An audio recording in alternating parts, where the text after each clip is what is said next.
সামান্য ঝগড়ার পরে আমি ওয়াসওয়াসা দিতে দিতে ঝগড়া বাড়াতে বাড়াতে তালাক পর্যন্ত নিয়েছি। ইবলিস বলে, শাবাশ, তুই তো কাজের মতো কাজ করেছিস, আমার কাছে আয়, আমার কাঁধে ওঠ। ইবলিস তো শয়তানকে কাঁধে নিয়ে নাচতে শুরু করে। নাউযুবিল্লাহ পড়বেন না? এজন্য ঈমানদারদের সংসার ভেঙে খান খান হোক, এটা হলে ইবলিস খুশি, আর ঈমানদারের পরিবার টিকে থাকলে আমার আল্লাহ খুশি। আমরা কার খুশি চাই? এজন্য শয়তানকে খুশি হতে দেয়া যাবে না। ঈমানদারদের পরিবারগুলো ঝগড়ার মাধ্যমে ভেঙে যাক, সব সময় শয়তানের মিশন এটা। আর ঈমানদারদের পরিবারগুলো টিকে থাক, এটা আমার আল্লাহ সব সময় চায়। সুবহানাল্লাহ পড়েন। এজন্য দৌলতপুরের ভাইরা ঝগড়া করবেন না। ঝগড়া কিন্তু নবী রাসূলদের পরিবারেও ছিল, আল্লাহ রাসূল সাল্লাল্লাহু আলাইহি ওয়াসাল্লামের পরিবারেও ঝগড়া ছিল। এটা স্বাভাবিক, দাম্পত্য জীবনের খুব সিম্পল ইস্যু। একজন রাগ করলে আরেকজন পারবেন? কি হলো, পারবেন না? আল্লাহর হাবিব সাল্লাল্লাহু আলাইহি ওয়াসাল্লামের সাথে ঝগড়া হতো। মজার একটা হাদিস শুনেন, সহিহ বুখারীর হাদিস, মুসনাদে আহমদ ইবনে হাম্বলও এসেছে এই হাদিসটা। আম্মা জান আয়েশার সাথে ঝগড়ার পর আম্মা জান আয়েশাও রাগ, আল্লাহ রাসূল সাল্লাল্লাহু আলাইহি ওয়াসাল্লামও রাগ। এখন রাগ মেটানোর দরকার আছে না নাই? আল্লাহ রাসূল সাল্লাল্লাহু আলাইহি ওয়াসাল্লাম বললেন, আয়েশা চলো মিটমাট করে ফেলি। সুবহানাল্লাহ কইবেন না? চলো মিটমাট করি। তো কারে ডাকবো মিটমাটার জন্য? ওমর রে ডাকি। আম্মা জান আয়েশা বলে, না, ওমর খুব মেজাজওয়ালা, আমার ডর লাগে। তোমার আব্বারে ডাকি। আব্বারে ডাকি। আব্বার খুশি হয়ে গেছেন আম্মা জান আয়েশা রাদিয়াল্লাহু। আবু বকর রাদিয়াল্লাহু চলে আসলেন, দাঁড়ালেন। রাসূল সাল্লাল্লাহু আলাইহি ওয়াসাল্লাম বললেন, তাতাকাল্লিমিন আও আতাকাল্লাম, কি ঘটছে আমাদের মাঝে, তুমি বলবা না আমি বলবো? আম্মা জান আয়েশা বললেন, তাতাকাল্লাম ওয়ালা তাকুল ইল্লা হাক্কান, আপনিই বলেন, তবে সত্য ছাড়া মিথ্যা বলেন না। আবু বকর রাদিয়াল্লাহু রেগে গেলেন, কি এ কেমন কথা তোমার? নবীকে উদ্দেশ্য করে তুমি বলছো সত্য ছাড়া মিথ্যা বলবেন না, নবী কখনো মিথ্যা বলবে নাকি? রেগে মেয়ের গায়ে মেরেছে এক চড়। আম্মা জান আয়েশা উল্টে পড়ে গেলেন। সাইয়েদনা আবু বকর রাদিয়াল্লাহু তাআলা আনহু রেগে গর্দনটা মারার জন্য উদ্যত হলেন। আম্মা জান আয়েশা রাদিয়াল্লাহু তাআলা আনহু বাঁচার জন্য এবার বিশ্বনবীর পিছনে যে আশ্রয় নিলেন। সুবহানাল্লাহ পড়বেন না? বিশ্বনবী সাইয়েদনা আবু বকরের সামনে দুই হাত মেলে ভেবে দাঁড়িয়ে গেলেন। আল্লাহর হাবিব যখন আম্মা জান আয়েশাকে বাঁচানোর জন্য দুই হাত উঁচু করে দাঁড়িয়ে গেলেন, সাইয়েদনা আবু বকর থেমে গেলেন। সাইয়েদনা আবু বকর এই পরিস্থিতি থেকে বের হয়ে ঘরের বাইরে দাঁড়ালেন। এবার আল্লাহর রাসূল সাল্লাল্লাহু আলাইহি ওয়াসাল্লাম আম্মা জান আয়েশাকে তুললেন, বললেন, ইয়া আয়েশা কাইফা রাআইতিনি আনকাসতুকি মিনার রাজুল, দেখলা নাকি কেমন করে আমি তোমার বাবার হাত থেকে তোমারে বাঁচালাম? আজকে আমি যদি সামনে দাঁড়িয়ে না বাঁচাতাম, তোমার বাবা তোমারে মেরেই ফেলতো। সুবহানাল্লাহ পড়েন। দেখছো আয়েশা, আমি বাঁচাইলাম তোমারে, ঝগড়া করো আমি বাঁচাইলাম। এই কথা শুনে আম্মা জান আয়েশা রাদিয়াল্লাহু তাআলা লজ্জায় পড়ে হেসে দিলেন। সুবহানাল্লাহ পড়বেন না? এত আস্তে সুবহানাল্লাহ, লজ্জায় হেসে দিলেন। বিশ্বনবী সাল্লাল্লাহু আলাইহি ওয়াসাল্লাম এবার হেসে দিলেন। দুইজনের হাসাহাসি শুনে বাইরে থেকে আবু বকর রাদিয়াল্লাহু তাআলা আনহু হাসির আওয়াজ শুনে অবাক, কি রে এতক্ষণ যুদ্ধ, এখন আবার হাসি কেন? হাসে দেখার জন্য সাইয়েদনা আবু বকর রাদিয়াল্লাহু তাআলা আনহু ঘরের ভেতরে ঢুকলেন। ঢুকে দেখেন আম্মা জান আয়েশাও হাসে, বিশ্বনবীও হাসে, সাইয়েদনা আবু বকর হেসে দিলেন। আরশের উপর থেকে খুশি হয়ে গেলেন কে? এবার সাইয়েদনা আবু বকর বলেন, ইয়া রাসূলুল্লাহ, ইয়া হাবিবাল্লাহ, আশরিকানি ফি সিলমিকুমা কামা আশরাকতুমানি ফি হারবিকুমা। নবী গো, আপনাদের দুইজনের মধ্যে যুদ্ধ লাগলে যেমনি মিটমাট করার জন্য আপনি আমারে ডাকেন, আপনাদের এই আনন্দ ঘন মুহূর্তগুলোতে শরীক হওয়ার জন্য মাঝে মাঝে আমারে ডাইকে। সুবহানাল্লাহ পড়ে। আপনাদের মধ্যে যুদ্ধ লাগলে সন্ধি করার জন্য যেমনি আমারে ডাকেন, আপনারা যখন আনন্দ ঘন পরিবেশ এরকম খুনসুটি করেন, হাসাহাসিতে মেতে ওঠেন, তখন একটু আমারে ডাইকেন। সুবহানাল্লাহ পড়বেন না? দেখেন আল্লাহ রাসূল সাল্লাল্লাহু আলাইহি ওয়াসাল্লাম পৃথিবীর সবচেয়ে শ্রেষ্ঠতম মানুষ, উনাদের পরিবারেও ঝগড়া হতো, কিন্তু এই ঝগড়া কোনোদিন তালাক পর্যন্ত গিয়েছে? কথা বলেন না কেন? আল্লাহর হাবিব সাল্লাল্লাহু আলাইহি ওয়াসাল্লাম তার কোন স্ত্রীকে তালাক দিয়েছেন? প্রায় আম্মা জান আয়েশার সাথে রাগারাগি হতো। আল্লাহর হাবিব সাল্লাল্লাহু আলাইহি ওয়াসাল্লাম বলতেন, আয়েশা কখন তুমি রেগে থাকো সেটাও আমি জানি, কখন তুমি আমার উপর খুশি থাকো সেটাও আমি জানি। ইয়া আয়েশা ইন্নী লা আ'লামু ইযা কুনতি আন্নী রাদিয়া ওয়া ইযা কুনতি আলাইয়া গাদবা। আয়েশা কখন রেগে থাকো তাও বুঝি, কখন খুশি থাকো তাও বুঝি। আম্মা জান আয়েশা বললেন, ইয়া রাসূলুল্লাহ কেমনে বোঝেন? বিষ্ণু বললেন, তোমার দোয়ার বাক্যগুলো শোনো বুঝি। যখন তুমি আমার উপরে খুশি থাকো তখন দোয়ার সময় তুমি এভাবে বলো, রব্বি মুহাম্মদ, ও মুহাম্মাদের রব, আপনি আমাদের সব গুনাহ মাফ করে দেন। আর যখন তুমি আমার উপর রেগে থাকো তখন তুমি মুনাজাতের সময় বলো, রব্বি ইব্রাহিম, ইব্রাহিমের রব, আপনি আমাদেরকে ক্ষমা করে দেন। তার মানে যখন তুমি রেগে থাকো তখন দোয়ার সময় আমার নামটা মুখে নিতে চাও না। সুবহানাল্লাহ পড়েন। তখন তুমি দোয়ার সময় অন্য নবীর নাম নাও। আম্মা জানা এসে বললেন, ইয়া রাসূলুল্লাহ, মা আহাজুরু ইল্লা ইসমাক, আমি তো শুধু নামটাই সরাই, আমার মুখ থেকে কেবল আপনার নামটাই সরায় রাখি, আমার হৃদয় থেকে কখনো আপনারে সরাতে পারি না। আমার হৃদয় জুড়ে আপনি, মা আহাজুরু ইল্লা ইসমাক, নবী হে, আমি শুধু দোয়ার সময় রাগের মাথায় আপনার নামটা বাদ দেই, হৃদয় থেকে তো আপনারে বাদ দিতে পারি না। সুবহানাল্লাহ বলবেন না? তার মানে নবীদের ফ্যামিলি তো ঝগড়া এগুলো হতো, কিন্তু এটা তালাক পর্যন্ত গড়াতো না, ঠিক কিনা? তাহলে এখন থেকে আমাদের এই স্লোগান নিতে হবে, ঝগড়া করলেও আমরা ডিভোর্সের দিকে যাব না। পারা যাবে? আর একজন রেগে গেলে আরেকজনকে চুপ থাকতে হবে। ভাবি রেগে গেলে আপনি চুপ, পারবেন? পারবেন না? ইনশাআল্লাহ। এই যারা বিয়ে করে না এরা ইনশাআল্লাহ, আর বাকিরা চুপচাপ আওয়াজ করে। তাহলে প্রথমে ঝগড়া করা যাবে না। 3 নাম্বার, দাম্পত্য জীবনের কোনো গোপন কথা অন্যের কাছে শেয়ার করা যাবে না। হাদিসে এসেছে, এটাকে বলা হয়েছে আযমুল আমানা, এটা সবচেয়ে বড় আমানত। যারা দাম্পত্য জীবনের একান্ত বিষয় কারোর সাথে শেয়ার করে তারা সবচেয়ে বড় কবিরা গুনাহ করে। আশরারুন নাস বলেছেন বিশ্বনবী এদেরকে, সবচেয়ে নিকৃষ্ট মানুষ। ইয়াউমাল কিয়ামাতি মানজিলাতান, আল্লাহর কাছে কিয়ামতের দিন সবচাইতে নিকৃষ্ট হয়ে দাঁড়াবে ওই দম্পতি, ওই নারী কিংবা ওই পুরুষ, তুফদি ইলা যাওজিহি ওয়া ইউফদি ইলা যাওজিহা সুম্মা ইউনশিরু সিররাহা, তারা একান্ত সময়ে ফিজিক্যাল ইন্টিমেসিতে যা করে এটা পরে মানুষের কাছে বলে বেড়ায়। এরকম আছে না নাই? খবরদার, এটা বড় কবিরা গুনাহ। অনেক বোনরা একসাথে হলে দাম্পত্য জীবনের বিভিন্ন গোপন বিষয় নিয়ে কথা বলে, আছে না নাই? অনেক পুরুষরা একে অপরের সাথে, বন্ধুদের সাথে বিভিন্ন বিষয় নিয়ে শেয়ার করে, এটা এমন ওইটা এমন, এগুলো বলা যাবে? আসিবাউ হারাম। দাম্পত্য জীবনের সব বিষয়, স্বামীর সব বিষয় স্ত্রীর কাছে আমানত, স্ত্রীর সব বিষয় স্বামীর কাছে আমানত রেখেছে কে? দাম্পত্য জীবনের এই প্রাইভেট লাইফের কোনো কিছু কিয়ামত পর্যন্ত অন্যের কাছে প্রকাশ করাকে হারাম ঘোষণা করে দিয়েছে কে? এজন্য খবরদার আমার বোনেরা, একসাথে মহিলারা হলে পেটের কথা পিঠের কথা সব বের করে দেয়, আসরা নাই, কিছু থাকে না, সব বের হয়ে যায়। খবরদার, সব বললেও দাম্পত্য জীবনের কোনো কথা শেয়ার করা যাবে? আমার ভাইয়েরা খবরদার, আপনাদের দাম্পত্য জীবনের বন্ধুর সাথে শেয়ার করতে পারবেন না। এগুলো ফ্যামিলি শান্তি নষ্ট করে, দাম্পত্য জীবনের সুখকে নষ্ট করে। তাহলে 3 নাম্বার, প্রাইভেসি বজায় রাখবেন, এটা দুজনেরই দায়িত্ব। 4 নাম্বার, অহেতুক সন্দেহ পরিহার করুন।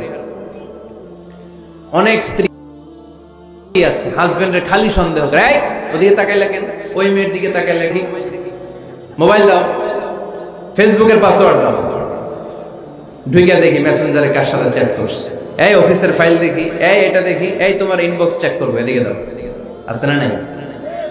এই সন্দেহ ঘরটারে জাহান্নামের টুকরা বানিয়ে ছেড়েছে। অহেতুক সন্দেহ করবেন না। আবার ভাইরা ভাবিদেরকে অহেতুক সন্দেহ করবেন, এই ওদিকে গেলা কেন, ওদিকে তাকাইলা কেন, এটা করলা কেন, ওইটা করলা কেন, দেখি তোমার মোবাইল, তোমার মোবাইলের গ্যালারি দেখি, লক করে রাখছো কেন, লক খোলো, আছে না নাই? অহেতুক সন্দেহ ফ্যামিলিটারে জাহান্নামের টুকরা বানিয়ে দেয়। হ্যাঁ, ভ্যালিড কোনো অপরাধ যদি স্বামী করে ফেলে, ভ্যালিড কোনো অপরাধ যদি স্ত্রী করে ফেলে, পরকীয়ার কোনো বিষয় যদি প্রমাণিত হয়, বসেন, একে অপরের সাথে কথা বলেন, জিজ্ঞেস করেন। কিন্তু অহেতুক, আমি অনেক ফ্যামিলি এরকম দেখেছি, আমার কিছু বন্ধুকেও আমি দেখেছি যে এদের অবস্থা খুব খারাপ, আছে না নাই? এই সন্দেহের রোগটা বড় রোগ, এই রোগ থেকে বেরিয়ে আসতে হবে, অহেতুক সন্দেহ করা যাবে না। 5 নাম্বার, হাজব্যান্ড ওয়াইফের দায়িত্ব হচ্ছে একে অপরের সহযোগী হতে হবে, সহকর্মী। আল্লাহর জান্নাত পাওয়ার ক্ষেত্রে একে অপরের সহযোগী। আপনি একা জান্নাতে যাবেন, ভাবি জাহান্নামে, এটা আপনি চান? জি না, আওয়াজ নাই আমগো গলায়, আপনি এটা চান? ভাবি একা জান্নাতে যাবে, আপনি যাবেন না, এটা ভাবি চায়? চায় না। তাহলে গেলে একসাথেই যান না, একসাথেই যান, একসাথেই যাবেন, আলাদা না। এজন্য আল্লাহর আনুগত্যে, আল্লাহর ইবাদতে, দাম্পত্য জীবনে একে অপরের সহযোগী হতে হবে। স্বামী ভুল করলে স্ত্রী সুন্দর করে শুধরে দিবে, স্ত্রী ভুল করলে স্বামী শুধরে দিবে। ফজরের সময় স্ত্রী হাজবেন্ডকে ডেকে দিবে, উঠতে না চাইলে ঠান্ডা পানির ছিটা দিবে। কারণ জান্নাতে একা যাওয়া যাবে না, গেলে দুইজনই যাবে। কথা কয় না? দুইজনেই জান্নাতে যাওয়ার দরকার আছে না নাই? যত বেশি আপনারা আল্লাহর আনুগত্যে আগাতে পারবেন, তত আপনাদের মহাব্বত বাড়ায় দিবে কে? এই যে হাজবেন্ড ওয়াইফের ভালোবাসাটাকে বলে লাভ পিরামিড। কি পিরামিড?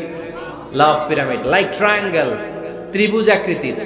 হাজবেন্ড ওয়াইফের ভালোবাসাটা ত্রিভুজ আকৃতির। The closer the couple comes to Allah, the closer they comes to each other. Husband wife যত বেশি আল্লাহর কাছে যাবে, তারা নিজেরাও নিজেদের তত কাছে যাবে। হাজবেন্ড ওয়াইফ আল্লাহর সম্পর্ক থেকে যত দূরে সরে যাবে, তারা নিজেরাও নিজেদের থেকে তত দূরে সরে যাবে। ঠিক কিনা? ত্রিভুজ চিনেন আপনারা? হ্যাঁ, এই জিওয় কয়েকজন জিওয়, আপনারা ত্রিভুজ চিনেন না? চিনি, জিওয়, ঠিক আছে। ত্রিভুজের কয় কোণা? হ্যাঁ, 3 কোণা। এই যে এরকম লাভ পিরামিড, 3 কোণা। এই উপরের কোণায় আল্লাহর অবস্থান, আর এই কোণায় স্বামী, এই কোণায় স্ত্রী।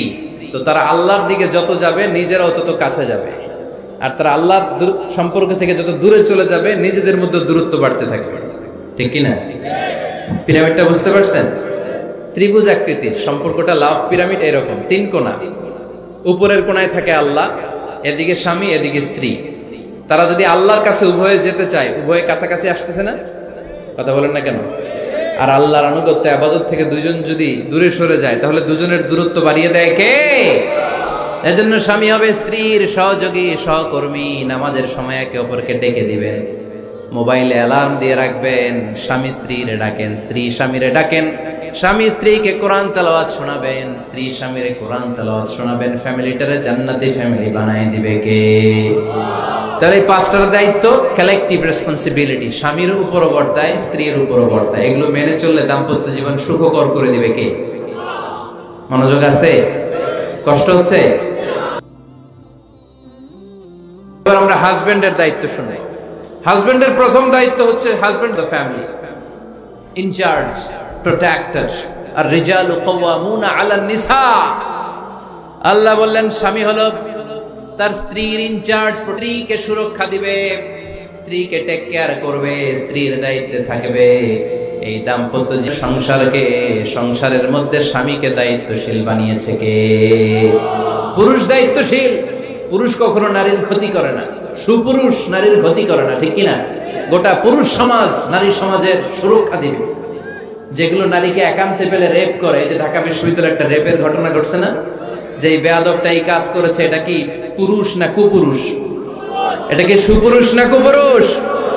সুপুরুষ নারীর প্রোটেকশন দেয়, নারীর টেক কেয়ার করে, তার ইনচার্জ, তার দায়িত্বশীল।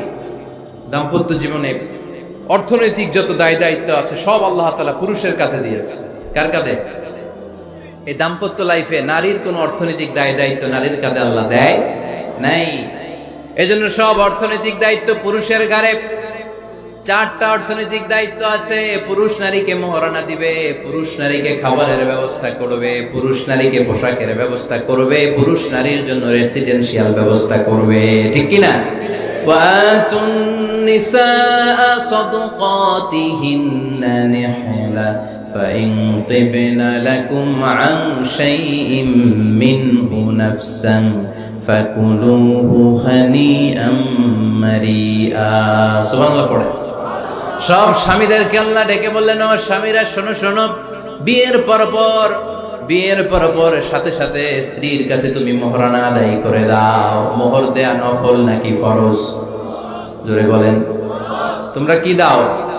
সিলটি পুলা মোহরানা দাও? হ্যাঁ, মোহরানা দিতায় নাকি যৌতুক খাইতা? খিতা করতা?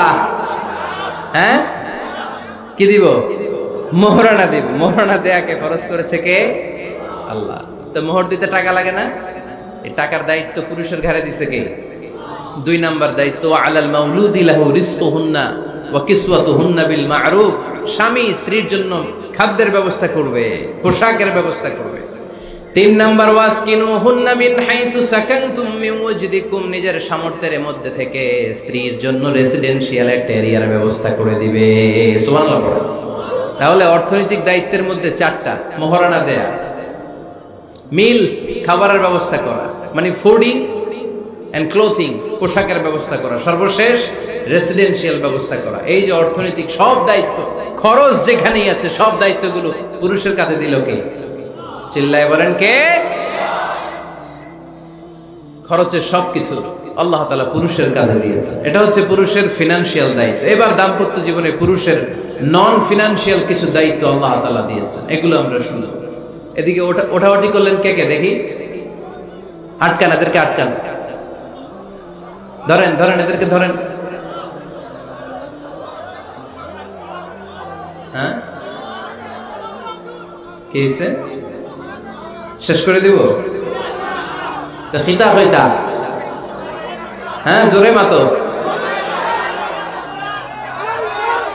চলবে চলবে। হ্যাঁ, তাকবীর পড়েন তো দেখি, যারা চলবে বলতেছেন লিল্লাহি তাকবীর।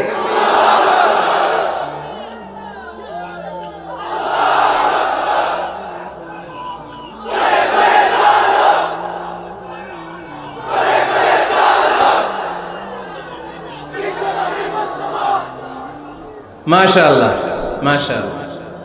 এবার দাম্পত্য জীবনে নন ফিনান্সিয়াল পুরুষের যে দায়িত্ব আছে সেটা আমরা শুনবো। 1 নাম্বার দায়িত্ব হচ্ছে স্বামীর উচিত স্ত্রীর সাথে ভালো আচরণ করা। ভালো আচরণ করেন তো আপনারা? জি হয়, এই শুধু উনি করে, বাকিরা খিতা কর্তা, মারামারি কর্তা নেই, খিতা কর্তা।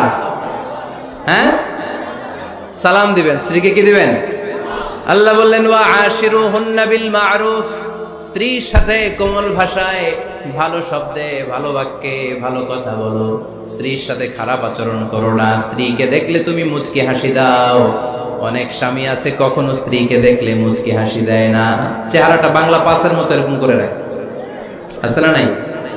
দৌলতপুরের লোকের অবশ্য অনেক ভালো, এই যে সবার মুখে হাসি, মুচকি হাসি। হাসেন তো, মুচকি হাসি দেন তো একটা।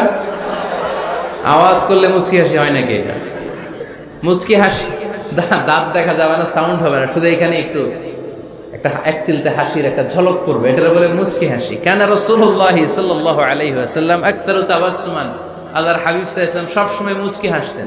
অনেকে আছে চেহারা গোমরা করে রাখে, জীবনেও হাসে না, এরকম আছে না নাই? দেখছেন এরকম আছে? এই এলাকায় তো নাই না?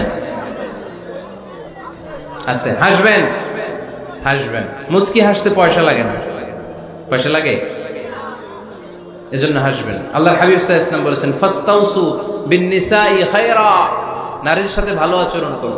নারীদেরকে বাঁকা পাজরের হাড় দিয়ে তৈরি করা হয়েছে। এই হাড়কে সোজা করতে গেলে ভেঙে যাবে, রেখে দিলে বাঁকাই থেকে যাবে। তো কি করতে হবে? ফাস্তাউসু। তো আমরা প্রথমে স্বামীর দায়িত্ব শুনবো।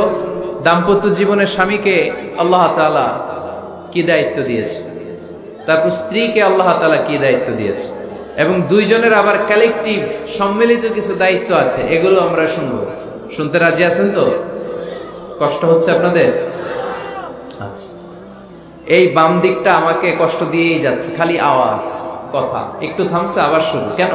আমার দিকে তাকান। আরেকজনকে থামতে বলছে কি আপনারা? এই থামো থামো, এগুলো বলেন কেন? আপনি থামেন, তাই তো হয়ে গেল। হ্যাঁ, আবার আমার সাথে কথা বলেন, আপনি চুপ। তো প্রথমে আমরা সম্মিলিত দায়িত্বের কথা শুনবো। সম্মিলিতভাবে আল্লাহ স্বামী স্ত্রী দুইজনকেই কিছু দায়িত্ব দিয়েছে, যে দায়িত্বটা দুইজনের উপরই বর্তায়। এরপরে শুনবো স্বামীকে আল্লাহ কিছু দায়িত্ব দিয়েছে, এটা শুনবো। এরপরে স্ত্রীকে কিছু দায়িত্ব দিয়েছে। আল্লাহর কসম, এই দায়িত্বগুলো যদি স্বামী স্ত্রী সম্মিলিতভাবে পালন করে, এক একটা ঘরকে আল্লাহ জান্নাতি পরিবার বানায় দিবে, সুখী সমৃদ্ধ জান্নাতি দম্পতি বানায় দিবে। এরকম দাম্পত্য জীবন, সুখময় দাম্পত্য জীবন আমাদের হোক। আমরা চাই কি চাই না? চাই। তাহলে আমরা প্রথমে আলাদা আলাদা দায়িত্ব শোনার আগে সম্মিলিত বা কালেকটিভ রেসপন্সিবিলিটি কি আছে, এই সম্মিলিত দায়িত্বগুলো শুনবো। স্বামী স্ত্রীর দুইজনের কাঁধেই বর্তায়। এরকম প্রথম দায়িত্ব হচ্ছে স্যাক্রিফাইস, দাম্পত্য জীবনের আসল খেলাটা হচ্ছে স্যাক্রিফাইসের খেলা। কিসের খেলা? স্যাক্রিফাইস। এটা লাগবে আমার বোনেরা, অথবা যুবতী বোনেরা, অথবা রিসেন্টলি বিয়ে হয়েছে এরকম বোনেরা। আজকে তো এক ভাই এসে দোয়া চাইল, হুজুর 3 দিন আগে বিয়ে হয়েছে আমার, একটু দোয়া করে দেন। তারপর যুবক ছেলেরা, তোমরা যারা বিয়ে করনি করবা, খেয়াল করে শোনো, এগুলো কাজে লাগবে। স্যাক্রিফাইসটা খুব জরুরি। স্যাক্রিফাইস ইজ দ্য কি of a successful happy couple life. একটা সুখী দাম্পত্য জীবনের আসল চাবি হচ্ছে স্যাক্রিফাইস। আওয়াজ করে বলতে হবে, চাবিটার নাম কি? স্যাক্রিফাইস করতে হবে, একটু মানিয়ে নেয়া, একে অপরকে বোঝা, একটু ভালোবাসা, একটু মানিয়ে চলা, এটার নাম হচ্ছে স্যাক্রিফাইস। একে অপরকে বোঝার চেষ্টা করা, একটু মানিয়ে চলার চেষ্টা করা, একটু ভালো লাগা, একটু ভালোবাসা, সুখ দুঃখ ভাগাভাগি করে মিলেমিশে একাকার হয়ে যাওয়া, এটার নামই দাম্পত্য জীবন। ঠিক কিনা? হ্যাঁ, এটার নামই দাম্পত্য জীবন। মিলেমিশে একাকার হয়ে যেতে হবে, স্যাক্রিফাইসের মানসিকতা অর্জন করতে হবে। একে অপরের দোষ ধরলে চলবে না, কারণ no one is perfect in this life. আপনি যে আপনার বউয়ের দোষ ধরতেছেন, আপনার দোষ নাই? কথা বলেন না কেন? আপনারও দোষ আছে না নাই? তো লিস্ট 2 ভাবে করা যায়, একটা হচ্ছে দোষের লিস্ট, আর একটা হচ্ছে গুণের লিস্ট। দোষের লিস্ট বাদ দিয়ে দেন। আপনার স্ত্রীর মধ্যে আল্লাহ তাআলা কি কি গুণ দিয়েছে, এই গুণগুলোর লিস্ট করুন, দোষের লিস্ট নয়। দাম্পত্য জীবনটাই এমন, কখনো ঝগড়া, কখনো হাসাহাসি, কখনো মেঘ, কখনো বৃষ্টি, আছে না নাই? হয় না এরকম? আপস এন্ড ডাউনস, মাঝে মাঝে একটু ঝগড়া, মাঝে মাঝে আবার ভালোবাসা, আবার খুনসুটি, এগুলো মিলেমিশে একাকার করে স্যাক্রিফাইস দিয়ে একে অপরকে জয় করে নিতে হয়। কারণ no one is perfect in this world. এই পৃথিবীতে কেউই পারফেক্ট না। আপনি আপনার বউয়ের দোষ খুঁজলে আপনারও দোষ আছে না নাই? কেউ দোষমুক্ত নয়। এজন্য দোষ না খুঁজে আমরা স্যাক্রিফাইস করব। দাম্পত্য জীবনের এটাকে সুখী সমৃদ্ধ করার 1 নাম্বার চাবিকাঠি হচ্ছে স্যাক্রিফাইস। এইদিকে কয়েকটা আছে, এগুলো টান দেন, বসান বসান বসান বসান। এই যে লাল গেঞ্জি, এটারে বসান, পিছনে সবুজ গেঞ্জি বসান, টাইনা বসান না, আমি বলছি বসান, টান দেন ওরে ধরে, টানেন সবাই মিলে, টান দেন ওরে, হ্যাঁ বসান, হ্যাঁ ধাক্কা মারেন, সাবাস, হ্যাঁ ঠিক আছে। এই বসাইতে পারে না, লাল গেঞ্জি চলে যাইতেছে, ওরে ধরো, এই ঠিক আছে, বসছে ও, ঠিক আছে বসছে, ফাইন, আমার দিকে তাকান, বসে গেছে। কষ্ট পাইতেছেন আপনারা? হুজুর শেষ করে দেই তাইলে? হ্যাঁ শুনবেন তো? উঠা বসা কেন? সময় দিয়েছিলাম, ওই সময় যান না কেন? পুরো বাংলাদেশটা এরকম ক্যাওস, কেউ নিয়ম মানতে চায় না, যেতে বলছি যায় না, এরপর কথা শুরু করছে, এখন ওঠা শুরু করছে। তো শৃঙ্খলা আপনি কোথায় কাজে লাগাবেন? এটা কোরআনের মাহফিল, এখানে নীতির কথা শোনানো হয়, তো এখানে যা চলবে সব নীতি মেনেই চালাতে হবে, ঠিক কিনা? অনিয়ম করতে পারবেন না আপনি। আর এখানে তো ওনারা স্বাধীনতা ঘোষণা করছে, আলাদা হয়ে যাবে না, আপনারা স্বাধীন হয়ে যান, হয়েছে? এদিকে তাকান। তাহলে সুখী দাম্পত্য জীবনের 1 নাম্বার চাবির নাম কি? স্যাক্রিফাইস। চিল্লায় বলতে হবে, সেটা কি? তাহলে হাজবেন্ড ওয়াইফ দুইজনই স্যাক্রিফাইস করবে। এই যে ভাই, আল্লাহর দোহাই লাগে, আল্লাহর দোহাই, এই দৌলতপুরের ব্যাপারে খুব খারাপ একটা ইমপ্রেশন নিয়ে আমি যাব আপনাদের কারণে। আপনারাই আপনাদের দৌলতপুরের বদনামের জন্য যথেষ্ট। আরেকজনের বসানোর দরকার নেই, নিজেই বসেন, কাউরে ইঙ্গিত করার দরকার নেই, কোথাও লাইট মারার দরকার নাই, লাইট বন্ধ করে নিজেই বসে যান, বসে।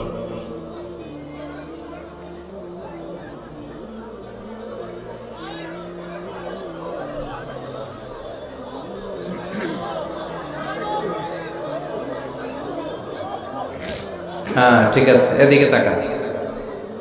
দাম্পত্য জীবনকে সুখী করার 2 নাম্বার কালেকটিভ ফর্মুলা হচ্ছে ঝগড়া করা যাবে না। ঝগড়া আপনারা করেন নাকি ভাবির সাথে? ভাবির সাথে ঝগড়া করেন কে কে? দেখি হাত তোলেন।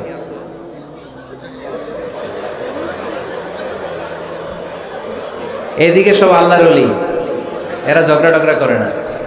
আপনি করেন? এই সাহসী সন্তান আছে কিছু, মাশাআল্লাহ, ঠিক আছে, বেশি করেন না আবার। হ্যাঁ ঠিক আছে, ঠিক আছে, তোমরা করো, বুঝছি, আপনারাও করেন, ওকে। না, ঝগড়া করা যাবে না। একজন ঝগড়া শুরু করলে আরেকজন চুপ থাকতে হবে। দুইজনই ঝগড়া করলে দুইজন রেগে গেলে ঝামেলা আসরা নাই। স্বামী রেগে গেলে স্ত্রী চুপ, স্ত্রী কখনো রেগে গেলে স্বামী চুপ, দুইজনই রেগে গেলে তৃতীয় বিশ্বযুদ্ধ। ঠিক কিনা?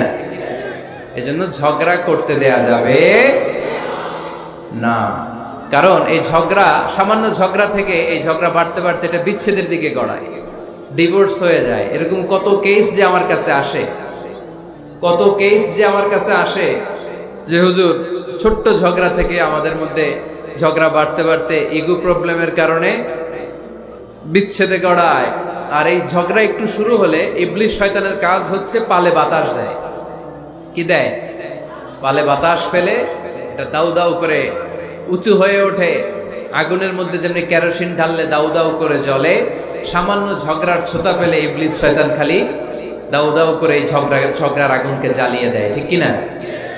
এজন্য ঝগড়া করবেন না, মেহেরবানি করে ঝগড়া শুরু করবেন না। যে কোনো মূল্যে এই ঝগড়াকে থামায় রাখতে হবে। তো ফ্যামিলিতে ঝগড়া অনেক সময় হয়ে যায়, কিন্তু একজন ঝগড়া করলে আরেকজন চুপ থাকতে হবে। ঝগড়া নিয়ে একটা মজার গল্প আছে, শুনবেন? বিশৃঙ্খলা করলে তো গল্প শোনানো যাবে না, একেবারে চুপ। আমার দিকে তাকান, তাকিয়েছেন? ঝগড়া নিয়ে যে গল্পটা সেটা হচ্ছে, এক স্বামী ওয়াজ শুনে বাড়িতে গেছে রাত 11টায়। তো বাড়ির কাছাকাছি যেতে না যেতে স্ত্রীর আবার স্বভাব হচ্ছে রাতের খাবারটা স্বামীর সাথে একসাথে খায়, আলাদা খায় না। তো বাড়ির সামনে যেই স্বামী ফোন দিছে ওয়াইফকে, এই শুরু করার আগে দরজাটা খোলো, আমি চলে আসছি। তো ওয়াইফ এসে দরজা খুলে দিছে। এবার স্বামী ঘরে ঢুকে বলে, শুরু করার আগে রাতের খাবারটা দিয়ে দাও টেবিলে, খেয়ে ফেলি। স্ত্রী বেচারি ডাইনিং টেবিলে খাবার দিয়েছে, হাজবেন্ড বেচারা ওয়াশরুম থেকে ফ্রেশ হয়ে ডাইনিং টেবিলে বসেছে, স্ত্রীও বসেছে। তো খুব বড্ড গরম। হাজবেন্ড বলে, শুরু করার আগে ফ্যানটা ছাড়। এইবার তো স্ত্রী বেচারি রেগে মেগে আগুন, কি আসার পর থেকে শুরু করার আগে, শুরু করার আগে, কি শুরু করার আগে? হাজবেন্ড বলে, এই তো শুরু হয়ে গেল। মানে কি? ঝগড়া। মানে কি? ঝগড়া। প্রিয় ভাইয়েরা, ঝগড়া করবেন না। স্বামী রেগে গেলে স্ত্রী চুপ থাকবেন, স্ত্রী রেগে গেলে স্বামী চুপ থাকবেন। কারণ সহিহ মুসলিমে এসেছে, ইন্না ইবলিসা ইয়াদাউ আরশাহু আলাল মা। ইবলিস শয়তান তার সিংহাসন গেড়েছে সাগরের উপর। কোথায়? ইবলিসের সিংহাসন কোথায়? সাগরের উপর। সুম্মা ইয়াবাসু সারায়াহু, সে প্রতিদিন সকালবেলা তার সাঙ্গপাঙ্গরে গোটা পৃথিবীতে পাঠায়, যা পৃথিবীতে ফাসাদ সৃষ্টি কর, ফাসাদ সৃষ্টি কর। ইবলিস যখন সাঙ্গপাঙ্গদেরকে গোটা পৃথিবীতে ছড়িয়ে দেয়, সারাদিন ধোঁকা দেওয়ার পরে, ওয়াসওয়াসা দেওয়ার পরে রাত্রিবেলা ইবলিসের কাছে ফিরে আসে, এসে বলে, ও ইবলিস, আমি আজকে আল্লাহর বান্দাদেরকে দিয়ে মিথ্যা কথা বলিয়েছি। ইবলিস বলে, এটা তো কোনো ব্যাপারই না, এগুলাই তো তোদের কাজ। আরেক শয়তান বলে, আমি ওজনে কম দিয়েছি একজনের মাধ্যমে বাজারে। ইবলিস বলে, এটাও তেমন বড় কোনো কাজ নয়। আরেকজন বলে, আমি সুদের ডিলিংস করিয়েছি। ইবলিস বলে, এটাও কোনো কাজ নয়। আরেক শয়তান বলে, আমি মদের আড্ডাখানায় নিয়ে মসজিদে যেতে নিয়েছিল, সেখান থেকে সরিয়ে মদের আড্ডাখানায় আল্লাহর বান্দাদেরকে নিয়েছি। ইবলিস বলে, এইটাও তেমন বড় কোনো কাজ নয়। আরেক শয়তান এসে বলে, মা তারাকতুহু হাত্তা ফাররাকতু বাইনাহু ওয়া বাইনা ইমরাআতিহি, আমি এক আল্লাহর বান্দার সাথে বান্দির ঝগড়া লাগিয়ে ঝগড়া করাতে করাতে তালাক পর্যন্ত নিয়ে গিয়েছি। মা তারাকতুহু হাত্তা ফাররাকতু বাইনাহু ওয়া বাইনা ইমরাআতিহি, আমি এক ইমানদার পরিবারকে ধ্বংসের শেষ প্রান্তে নিয়ে গিয়েছি। সামান্য ঝগড়ার পরে আমি ওয়াসওয়াসা দিতে দিতে ঝগড়া বাড়াতে বাড়াতে তালাক পর্যন্ত নিয়েছি। ইবলিস বলে, শাবাশ, তুই তো কাজের মতো কাজ করেছিস, আমার কাছে আয়, আমার কাঁধে ওঠ। ইবলিস তখন ওই শয়তানকে কাঁধে নিয়ে নাচতে শুরু করে। নাউজুবিল্লাহ পড়বেন না?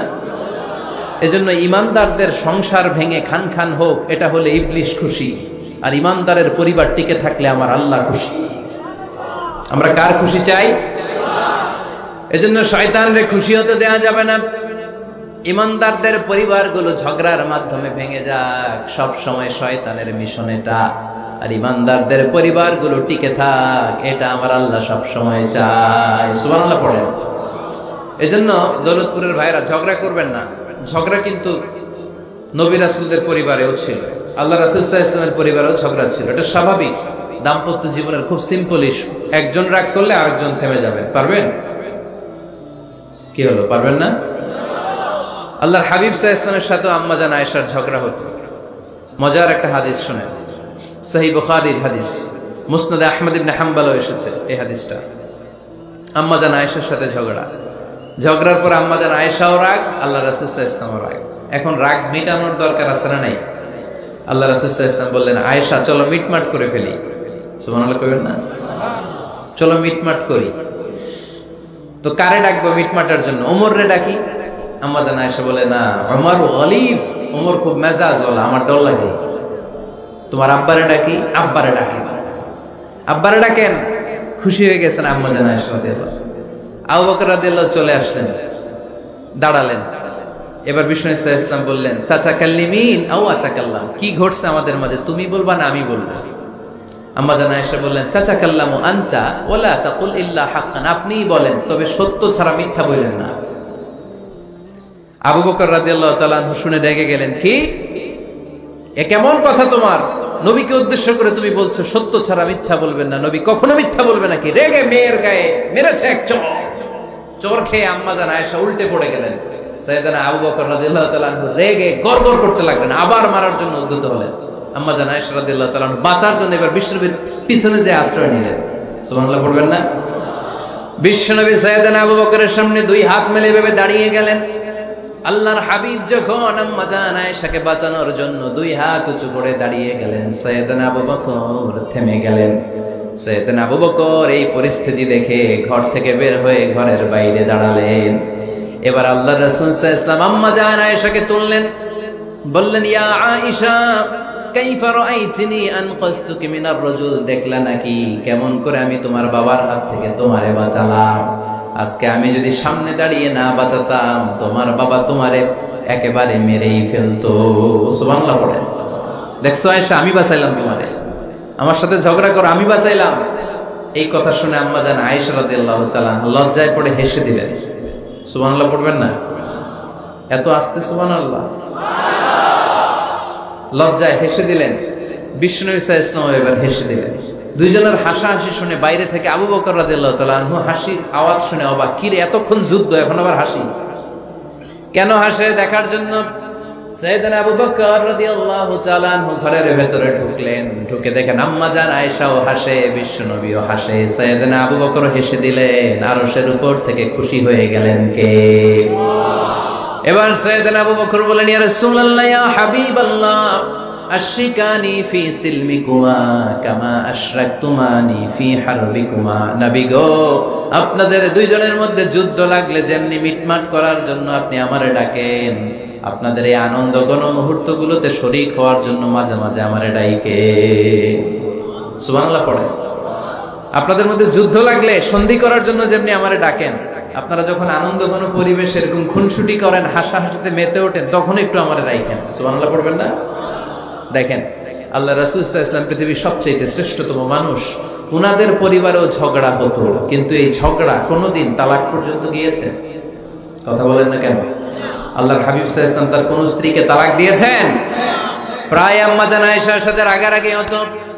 আল্লাহর হাবিব সাল্লাল্লাহু আলাইহি ওয়াসাল্লাম বলতেন, আয়েশা কখন তুমি রেগে থাকো সেটাও আমি জানি, কখন তুমি আমার উপর খুশি থাকো সেটাও আমি জানি।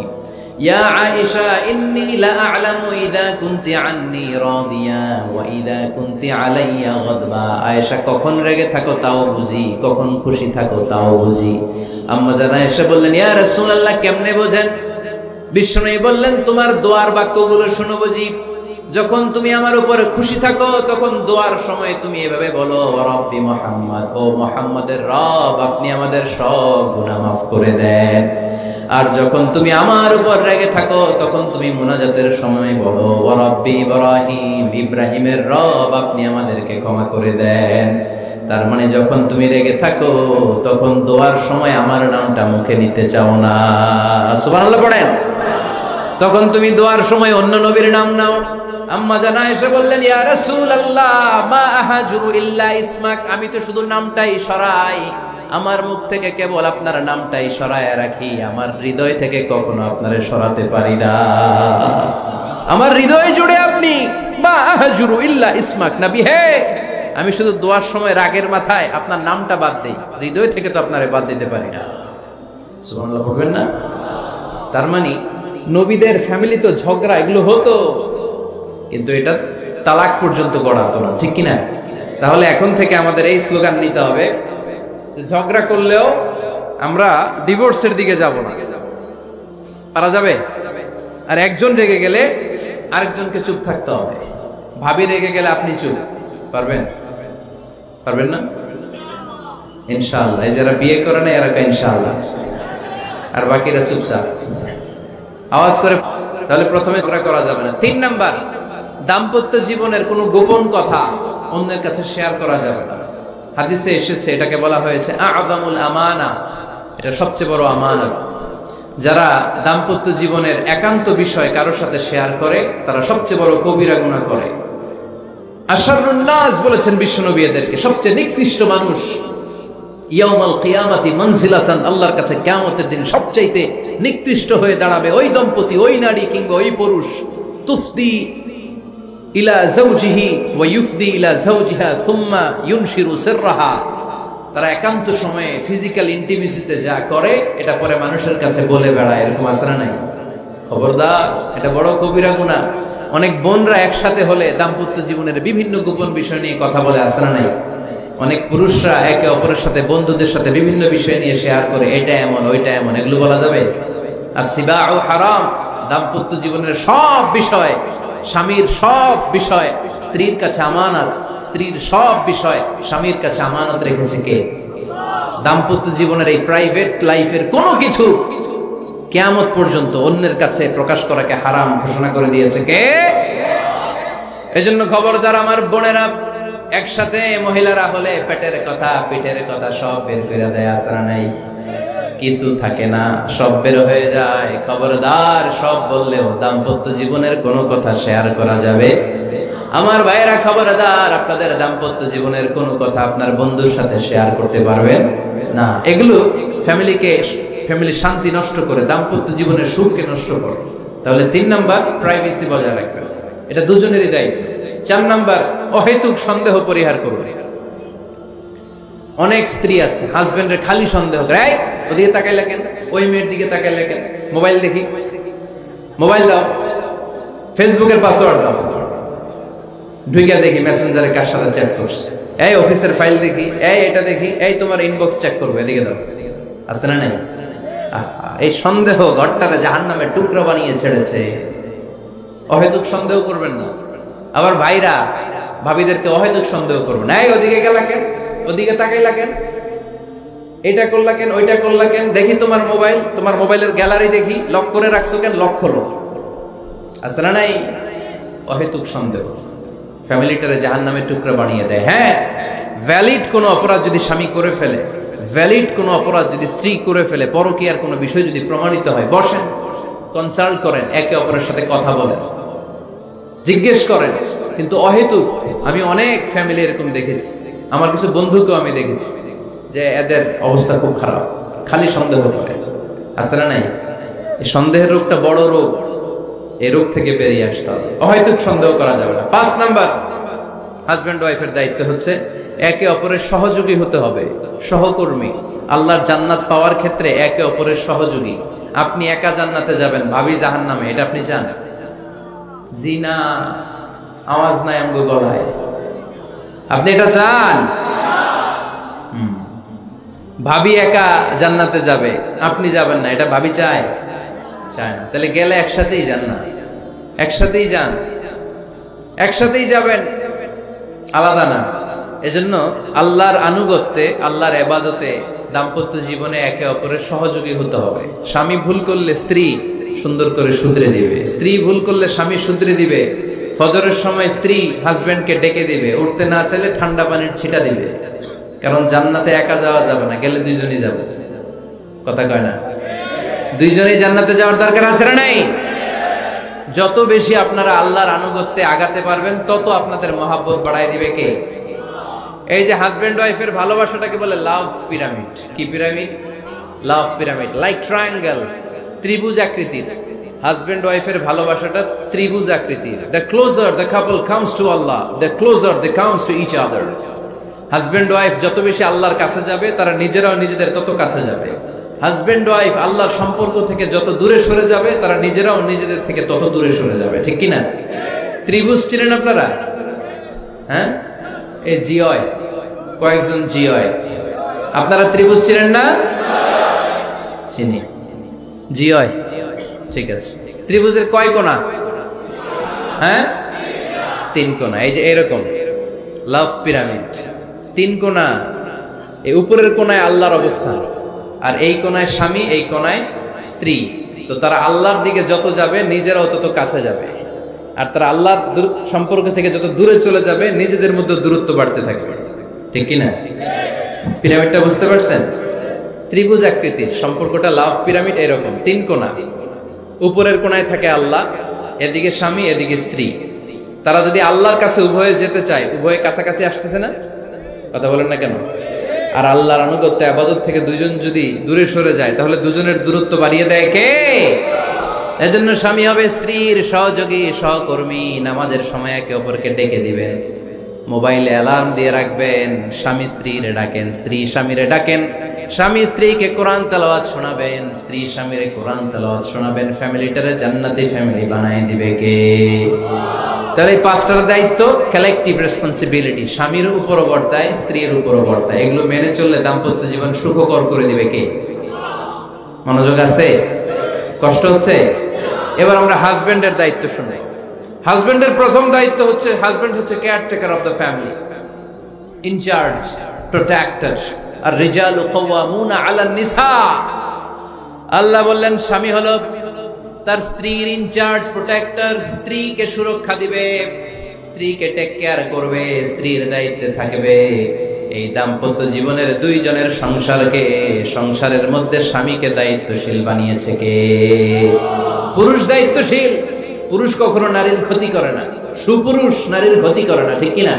গোটা পুরুষ সমাজ নারী সমাজের সুরক্ষা দিবে। যেগুলো নারীকে একান্তে পেলে রেপ করে, এই যে ঢাকা বিশ্ববিদ্যালয়ে একটা রেপের ঘটনা ঘটছে না, যে এই বেয়াদবটা এই কাজ করেছে, এটা কি পুরুষ না কুপুরুষ? এটা কি সুপুরুষ না কুপুরুষ? সুপুরুষ নারীর প্রোটেকশন দেয়, নারীর টেক কেয়ার করে, তার ইনচার্জ, তার দায়িত্বশীল। দাম্পত্য জীবনে অর্থনৈতিক যত দায় দায়িত্ব আছে, সব আল্লাহ তাআলা পুরুষের কাঁধে দিয়েছে। কার কাঁধে? এই দাম্পত্য লাইফে নারীর কোন অর্থনৈতিক দায় দায়িত্ব নারীর কাঁধে আল্লাহ দেয় নাই।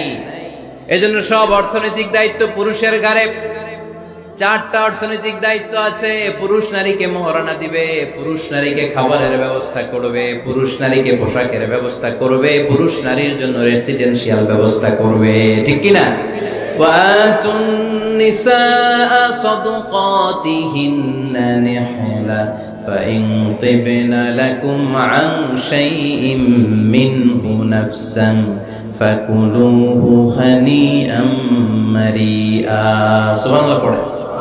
সব স্বামীদেরকে আল্লাহ ডেকে বললেন, ও স্বামীরা শোনো শোনো, বিয়ের পর সাথে সাথে স্ত্রীর কাছে তুমি মোহরানা আদায় করে দাও। মোহর দেয়া নফল নাকি ফরজ?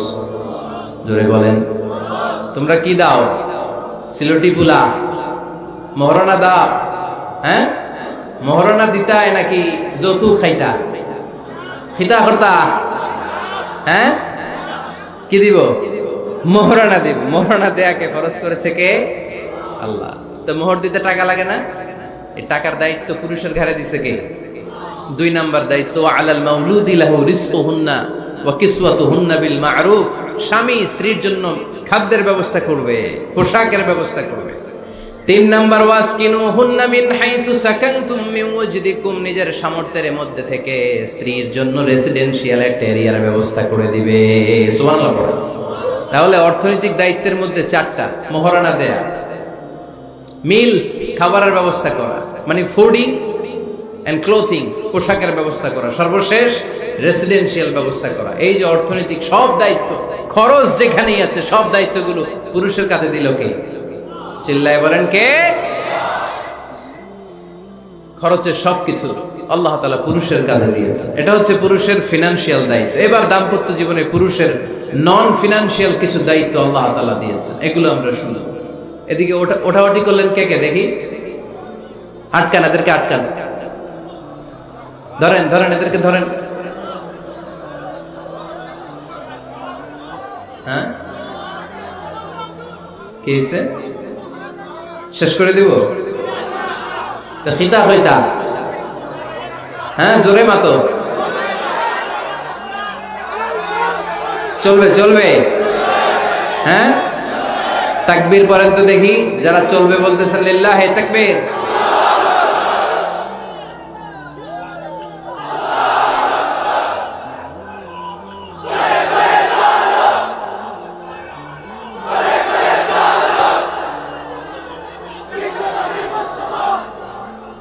মাশাআল্লাহ মাশাআল্লাহ।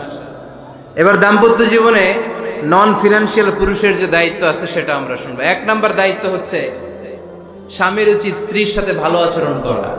ভালো আচরণ করেন তো আপনারা? জি হয়, এই শুধু উনি করে, বাকিরা খিতা কর্তা, মারামারি কর্তা নেই, খিতা কর্তা। হ্যাঁ, সালাম দিবেন, স্ত্রীকে কি দিবেন? আল্লাহ বললেন ওয়া আশিরুহুন্না বিল মা'রুফ, স্ত্রীর সাথে কোমল ভাষায়, ভালো শব্দে, ভালো বাক্যে ভালো কথা বলো। স্ত্রীর সাথে খারাপ আচরণ করো না। স্ত্রীকে দেখলে তুমি মুচকি হাসি দাও। অনেক স্বামী আছে কখনো স্ত্রীকে দেখলে মুচকি হাসি দেয় না, চেহারাটা বাংলা পাসের মতো এরকম করে রাখে। আছে না নাই? দৌলতপুরের লোকের অবশ্য অনেক ভালো, এই যে সবার মুখে হাসি, মুচকি হাসি। হাসেন তো, মুচকি হাসি দেন তো একটা। আওয়াজ করলে মুচকি হাসি হয় নাকি? এটা মুচকি হাসি, দাঁত দেখা যাবে না, সাউন্ড হবে না, শুধু এখানে একটু একটা এক চিলতে হাসির একটা ঝলক পড়বে, এটা বলে মুচকি হাসি। কানা রাসূলুল্লাহ সাল্লাল্লাহু আলাইহি ওয়াসাল্লাম আকসারু তাবাসসুমান, আল্লাহর হাবিব সাল্লাল্লাহু আলাইহি ওয়াসাল্লাম সব সময় মুচকি হাসতেন। অনেকে আছে চেহারা গোমরা করে রাখে, জীবনেও হাসে না, এরকম আছে না নাই? দেখছেন এরকম আছে? এই এলাকায় তো নাই না? আছে। হাসবেন হাসবেন, মুচকি হাসতে পয়সা লাগে না। পয়সা লাগে? এজন্য হাসবেন। আল্লাহর হাবিব সাল্লাল্লাহু আলাইহি ওয়াসাল্লাম বলেছেন ফাস্তাউসু বিন নিসাই খায়রা, নারীর সাথে ভালো আচরণ করো। নারীদেরকে বাঁকা পাজরের হাড় দিয়ে তৈরি করা হয়েছে। এই হাড়কে সোজা করতে গেলে ভেঙে যাবে, রেখে দিলে বাঁকাই থেকে যাবে। তো কি করতে হবে? ফাস্তাউসু বিন নিসাই খায়রা, কোমল আচরণ করো। আবার আল্লাহর হাবিব সাল্লাল্লাহু আলাইহি ওয়াসাল্লাম বললেন রিফকাম বিল কাওয়ারিদ, নারীদেরকে কাচের তৈজসপত্র, বাসনের সাথে, গ্লাসের সাথে আল্লাহর হাবিব সাল্লাল্লাহু আলাইহি ওয়াসাল্লাম তুলনা করলেন। কাচের তৈজসপত্র, কাচের গ্লাস, কাচের প্লেট যেমনি আস্তে তুলতে হয়, আস্তে রাখতে হয়, নারীদের সাথে এরকম কোমল আচরণ করার আদেশ দিয়েছে কে? কাচের গ্লাস, তৈজসপত্র, জগ কিভাবে রাখেন আপনারা? খুব জোরে এরকম ধপাস করে নাকি? উঠানোর সময় ধপাস করে উঠান? খুব স্মুথলি এটা ধরতে হয়, স্মুথলি এটা রাখতে হয়। তেমনি নারীদের সাথেও স্মুথলি আচরণ করবেন। নারীদেরকে যত আপনি কোমল মোলায়েম ভাষায় কথা বলতে পারবেন, তারা তত আপনার কথা শুনবে। যত সুন্দর সুন্দর কথা নারীকে, স্ত্রীকে বলবেন তুমি আমার সব, তুমি আমার কৈতরি, তুমি আমার টুনটুনি, তুমি আমার ময়না পাখি, তুমি আমার সোনা পাখি। ওই যে কয় কলিজা, তার মানে প্র্যাকটিস চলে বাসায়। আর কি ডাকেন? ভাবিরে কি ডাকেন বলেন? জান।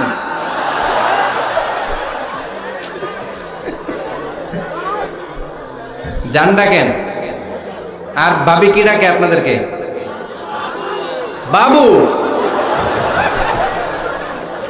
কি ডাকে?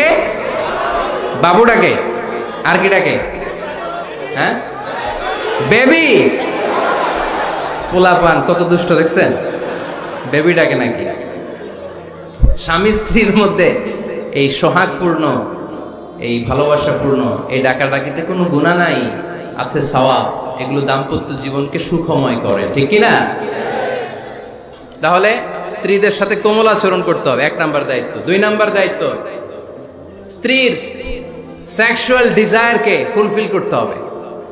সেনসিটিভ, যেগুলো ব্যাখ্যা করে বোঝানো কঠিন, আপনারা বুঝবেন যারা ম্যাচিউরড মোর দেন 18 ইয়ার্স, যারা 18 প্লাস যাদের বয়স, সেক্সুয়াল ডিজায়ার ফুলফিল করা হাদিসে এসেছে এটা স্বামীর দায়িত্ব।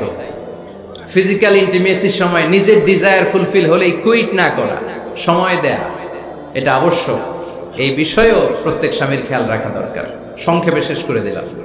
3 নাম্বার, স্ত্রীর ব্যক্তিগত বৈধ কাজে স্বাধীনতা দিতে হবে স্বামীর। অনেক স্বামী এই ছোট্ট বিষয় নিয়ে মারামারি লাগায় ফেলে ঘরে। স্ত্রীর ব্যক্তিগত বৈধ যে চয়েস, এটাতে আপনি স্বাধীনতা দিবেন। স্ত্রীর মনে চায় রান্না বান্না শিখতে, আপনি বললেন তুমি কম্পিউটার শিখো, কিলাকিলি আছে না নাই? স্ত্রীর মনে চায় কাঁথা সেলাই শিখতে, নকশি কাঁথা, আপনি বললেন না তুমি ল্যাঙ্গুয়েজ শিখো, ঝামেলা আছে না নাই? না, আপনি একটা ইন্ডিভিজুয়াল, আপনার স্ত্রী আর একটা ইন্ডিভিজুয়াল, প্রত্যেকের আলাদা ব্যক্তিগত রুচি, চাহিদা, মতামতের গুরুত্ব আছে না নাই? এজন্য প্রত্যেক স্বামীর উচিত স্ত্রীর বৈধ ব্যক্তিগত যে কাজ, অবৈধগুলা না আবার। স্ত্রী বলল যে জি বাংলা দেখবো, তুমি একটা টিভি নিয়ে আসো, আনা যাবে? কথা বলেন। স্ত্রী বলল চলো পহেলা বৈশাখে আমরা নাচানাচি করব, তুমি আর আমি মিলে, এটা মানা যাবে না। স্ত্রীর ব্যক্তিগত বৈধ কাজের স্বাধীনতা দেয়া। আম্মা জান আয়েশা রাদিয়াল্লাহু তাআলা আনহা বলেন, ওয়া কানা লি সাওয়াহিবু ইয়ালআবনা মাই, বুখারীর বর্ণনা, আমি যখন আল্লাহর হাবিব সাল্লাল্লাহু আলাইহি ওয়াসাল্লামের বাড়িতে বউ হয়ে আসলাম, আমার কিছু খেলার সাথী ছিল। আমি কাপড় দিয়ে পুতুল বানাতাম আর ঘোড়া বানাতাম, এগুলো দিয়ে খেলতাম। আমার সাথীরা আসলে রাসূল সাল্লাল্লাহু আলাইহি ওয়াসাল্লাম ঘরের পর্দা নামিয়ে দিয়ে আমার জন্য ঘরটা ছেড়ে দিত। সুবহানাল্লাহ কইতে পারলেন না? আল্লাহর হাবিব সাল্লাল্লাহু আলাইহি ওয়াসাল্লাম কখনো বলতেন না আয়েশা তোমার বান্ধবীরা যেন ঘরে না আসে, কখনো বলতেন না আয়েশা আমি নবী মানুষ, তুমি নবীর বউ, তুমি কেন পুতুল দিয়ে খেলো, তুমি যেন কাপড় দিয়ে পুতুল বানাও, কেন ঘোড়া বানাও, এগুলো বন্ধ করো। কোনদিন বিশ্বনবী আম্মা জান আয়েশা রাদিয়াল্লাহু তাআলা আনহার পুতুল খেলায় বাধা দেন নাই, সাথীদের সাথে খেলাধুলায় কখনো বাধা দেন নাই। সুবহানাল্লাহ পড়েন। ছোট্ট মেয়েদের জন্য কাপড়ের পুতুল দিয়ে খেলাধুলা করা এটা জায়েজ, কারণ ছোট্ট মেয়েরা দেখবেন পুতুল বানায়, এটারে দুধ খাওয়ায়, এটার জন্য রান্না করে, এটারে গোসল করায়। এটাকে ছোট্ট মেয়েদের জন্য পুতুল খেলা জায়েজ রাখা হয়েছে এজন্য, কারণ তারাই কিছুদিন হবে এই প্রজন্মের মা। তাদের সন্তানদেরকে কেমন করে লালন পালন করবে তার একটা প্র্যাকটিস খেলার ছলেই ছোটবেলায় হয়ে যায়। সুবহানাল্লাহ পড়েন। এজন্য 3 নাম্বার দায়িত্ব স্ত্রীর ব্যক্তিগত হালাল যে কাজগুলো আছে তার ব্যক্তিগত এই ভালো কাজগুলোতে আপনার স্বাধীনতা দিতে হবে, বাধা দেয়া যাবে না। 4 নাম্বার দায়িত্ব স্ত্রীর প্রশংসা করবেন। কি করবেন? প্রশংসা। আমরা খালি দোষ খুঁজি, তোমার রান্না ভালো না, তোমার চেহারা ভালো না, তোমার বাপ ভালো না, তোর মা ভালো না, তোর 14 গোষ্ঠী খারাপ, আছে না নাই? তো এই বেডি আপনার ভালোবাসবে? এই বেডি তো আজীবন আপনার বদনাম করবে, ঠিক কিনা? কোনদিন তারে আপনি প্রশংসা করলেন না, প্রশংসা করবেন। স্ত্রীর চেহারার প্রশংসা করেন, যে তুমি সুন্দর, তুমি সুন্দরী, এরকম বলেন, খুশি হবে না?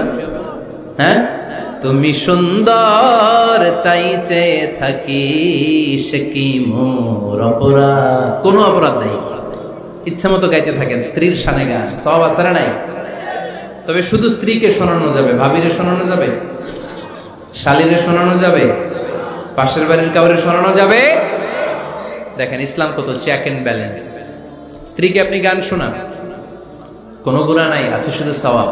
তাহলে 4 নম্বর পয়েন্ট হচ্ছে এপ্রিসিয়েশন।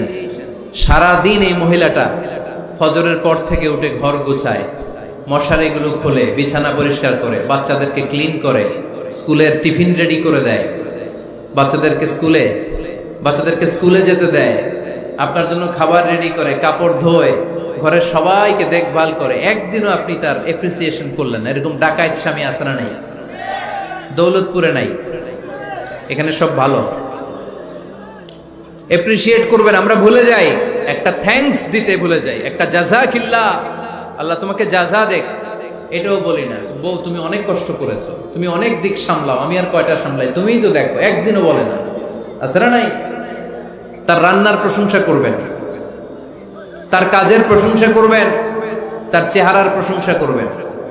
এদিকে তাকান, বলবেন তুমি সুন্দরী, তুমি অনন্যা, তুমি সুস্নিগ্ধা, তুমি প্রিয়ংবদা, তুমি সুহাসিনী, তুমি সুকেশিনী, তুমি সুভাষিনী, তুমি অসূর্যম পোষ্যা, মেঘ কালো কেশ, কাজল কালো চুল, হরিণের মতো ডাগর ডাগর দুটি তোমার চোখ। আহা হা, যে পোলাপাইন খুশি হয়ে গেছে। আহা হা, ওরা মুখস্থ রাখতেছে, বলবে এগুলা। বিয়ে করে নাই কিন্তু এখনো, তো জায়গা মতো বলবা। গার্লফ্রেন্ডে বলো না আবার। কাকে বলবা? স্ত্রীকে। কাকে? স্ত্রীকে। পারা যাবে না একটু অ্যাপ্রিসিয়েশন দেওয়া যাবে না ওনাদেরকে? একটু প্রশংসা করবেন। প্রশংসা পেলে নারীরা বড্ড খুশি হয়। যদি আপনি বলেন যে তোমার রান্নাটা আজকে অসাধারণ হয়েছে, দেখবেন আরেক বাটি আইনা দিতেছে, খাইতে পারতেছে না, এরপর পাতে তুলে দেয়, আরেকটু খাও, আরে খাও না। আছে না নাই?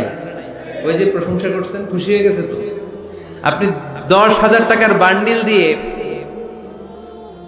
আপনার বউকে যত খুশি করতে না পারবেন, রান্না মজা হয়েছে এইটা বলে আপনি অনেক বেশি খুশি করতে পারবেন। আল্লাহর হাবিব সাল্লাল্লাহু আলাইহি ওয়াসাল্লাম কখনো স্ত্রীদের রান্নার বদনাম করে নাই। সুবহানাল্লাহ পড়বেন না? আওয়াজ করে পড়েন সুবহানাল্লাহ। আজ থেকে স্ত্রীর সৌন্দর্যের প্রশংসা করবেন, কাজের প্রশংসা করবেন, রান্নার প্রশংসা করবেন, অ্যাপ্রিসিয়েশন দিবেন। পারবেন তো? রান্নার প্রশংসা নিয়ে মজার একটা গল্প আছে, শুনতে চান? তো উঠতে শুরু করলেন যে, হ্যাঁ, এখন আর কে কারে ধরবে? অনেকে উঠে গেছে। 2টার দিকে যারা বসা, প্রায় আমার মাহফিলগুলোতে এই সমস্যা হয়।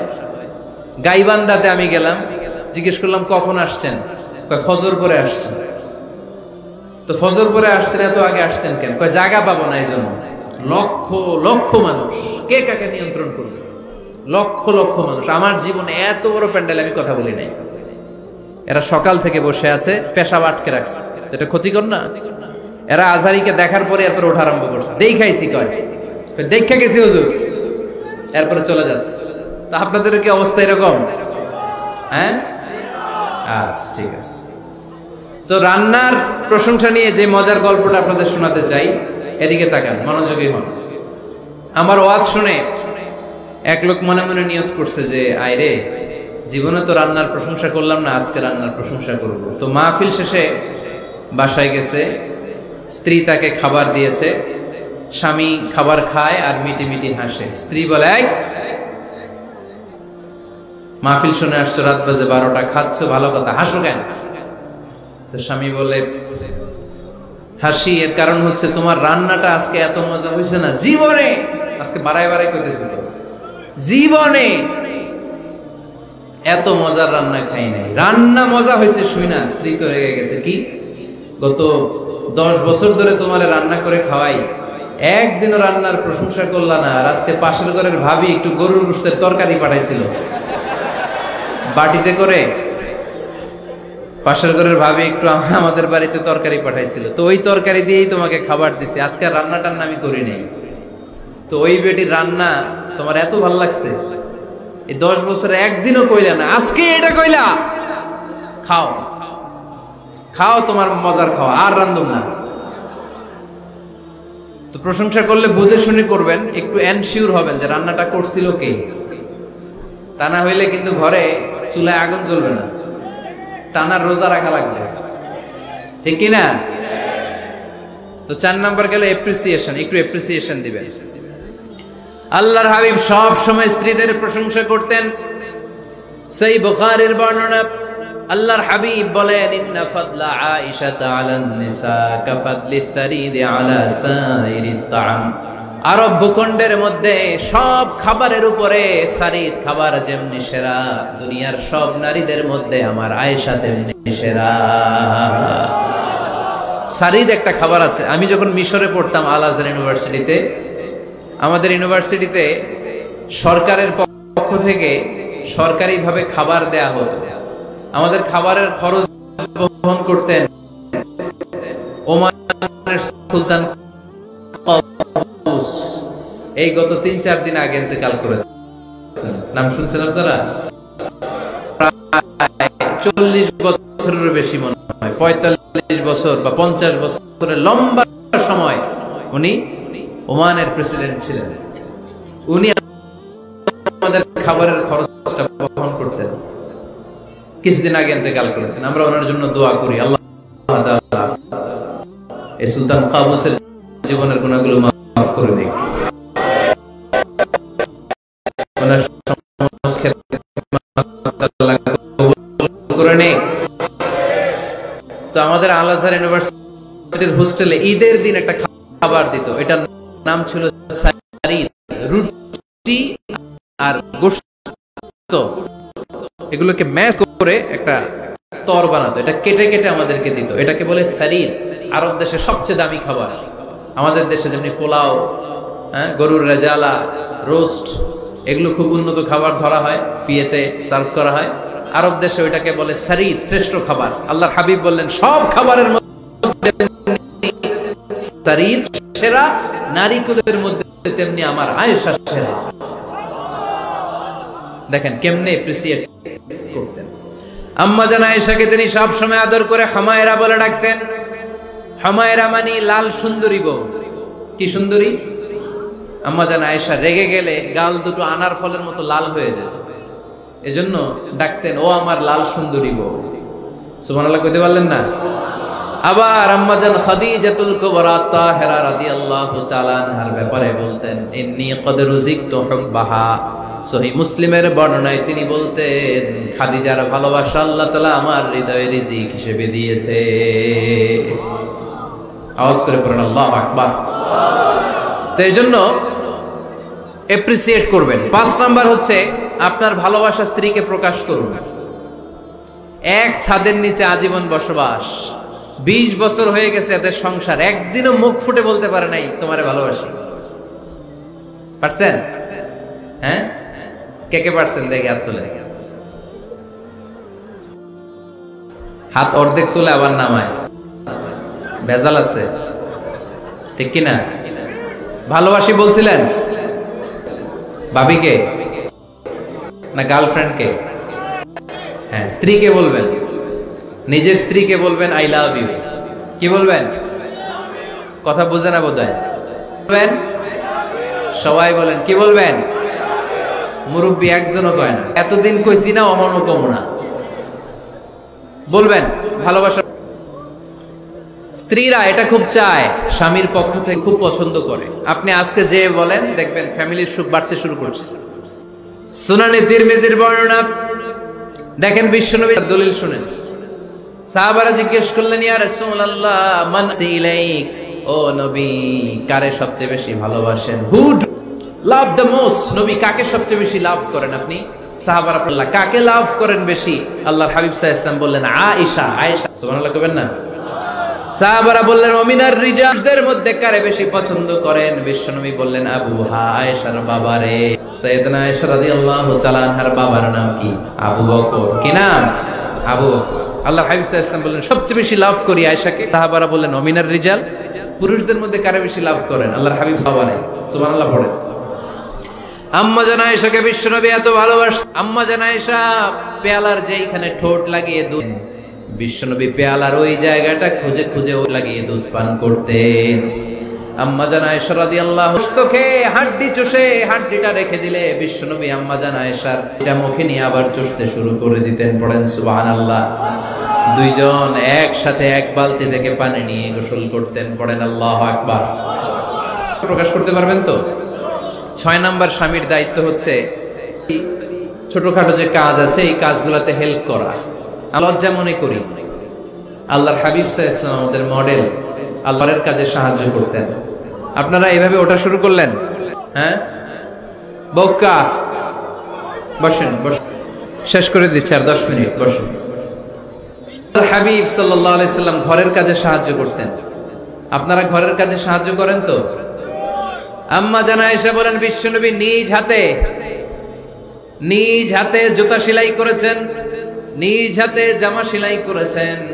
মুসনাদে আহমদ ইবনে হাম্বলের বর্ণনা, আল্লাহর রাসূল সাল্লাল্লাহু আলাইহি ওয়াসাল্লাম দুধ খেতে মন চাইলে নিজ হাতে ছাগলের দুধ দহন করেছেন। সুবহানাল্লাহ।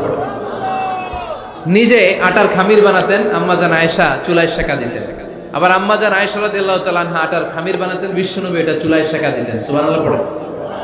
দুধ খেতে চাইলে নিজ হাতে বিশ্বনবী ছাগির ওলান থেকে দুধ দহন করে আম্মা জান আয়েশার কাছে এনে দিয়ে দিলেন। সুবহানাল্লাহ।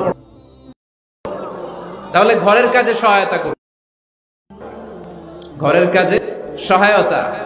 7 নাম্বার হালাল এন্টারটেইনমেন্ট, হালাল বিনোদন, এটা ইসলাম জায়েজ রেখেছে। অনেকে আমরা বিনোদনটাকে হারাম মনে করি, এরকম আছে না নাই? হ্যাঁ, বিনোদন দুই ধরনের, একটা হারাম এন্টারটেইনমেন্ট আর একটা হচ্ছে হালাল এন্টারটেইনমেন্ট। আম্মা জান আয়েশা রাদিয়াল্লাহু তাআলা আনহাকে নিয়ে মরুভূমিতে দৌড়াদৌড়ি করতেন। ভাবির সাথে দৌড়াদৌড়ি করছেন কারা কারা? দেখি হাত তোলেন। হ্যাঁ, দৌড়াদৌড়ি করছেন কোথায়? যৌতুকের লেগে হেতিরে দৌড়াইছেন?